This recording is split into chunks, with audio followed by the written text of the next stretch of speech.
Assalamualaikum Ustaz. Waalaikumsalam warahmatullahi wabarakatuh. Barakallahu Ya, fiik.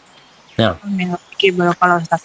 Izin bertanya Ustaz, nah, bagaimana tanda-tanda bahwa sholat kita itu diterima oleh Allah Ustaz? Seperti yang Ustaz sampaikan di kajian kemarin malam, bahwa ada yang sholat sudah 60 tahun, itu sia-sia Ustaz. Bagaimana subhanallah. Ustaz untuk bisa kita tuh paham bahwa oh sholat kita sudah diterima oleh Allah. Begitu Ustaz, Nah, jazakallahu khairan.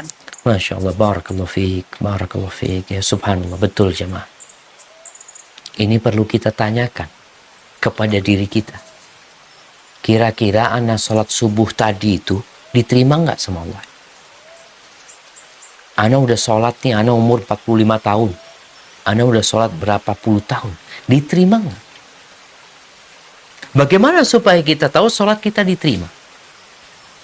Jadi yang harus dilakukan oleh orang ini, kita tahu bahwasanya syarat ibadah itu, diterimanya ibadah itu dua.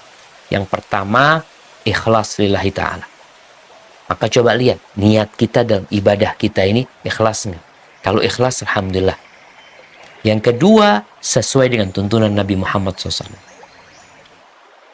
Maka tadi, apakah syarat-syaratnya terpenuhi, rukun-rukunnya terpenuhi, wajib-wajibnya kita laksanakan, atau kita asal-asalan sholat? Kalau kita sudah melaksanakan sholat sesuai dengan aturan, di mana aturannya harus berdiri, ketika mampu berdiri, kita melaksanakan semua itu, kita membaca Al-Fatihah, kita ruku, kita sujud, maka insya Allah secara kewajiban sudah kita laksanakan. Tinggal yang namanya kekhusyuan.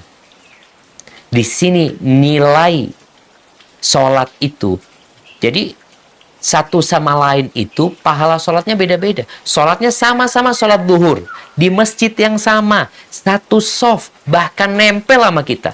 Pahala dia sama kita beda. Secara gerakan semuanya sesuai dengan sunnah.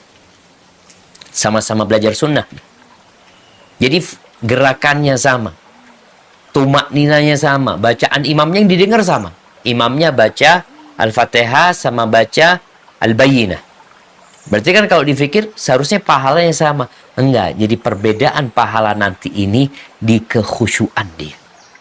Tapi kalau secara kewajiban, ya sah sholatnya, dia tidak punya kewajiban untuk ngulangin. Tapi secara pahala berbeda nanti. Jadi mungkin seperti itu. Jadi kalau kita kepingin tahu sholat kita diterima atau tidak, ada standar yang sudah dibuat oleh Nabi kita Muhammad SAW. Yang pertama adalah berkaitan dengan keikhlasan, yang kedua berkaitan dengan rukun Islam, yang kedua adalah mengikuti aturan Nabi Muhammad SAW. Apabila terjadi kekurangan di sana, dilihat kekurangannya ini menyebabkan ibadahnya ditolak atau berkurang pahalanya saja. Seperti tadi, ketika orang itu nggak khusyuk sholatnya, nggak ditolak sholatnya, tapi pahalanya yang berkurang buat dia. Namun ketika dia syarat dan rukunnya tidak terpenuhi, nggak tumakniyah dia sholatnya, maka otomatis akan tertolak. Karena Nabi SAW mengatakan, man amila amalan laisa alaihi amruna fahuwa raddun. Barang siapa yang beramal satu amalan yang tidak ada tuntunannya dari kami, maka tertolak. Hada wallahu a'lam.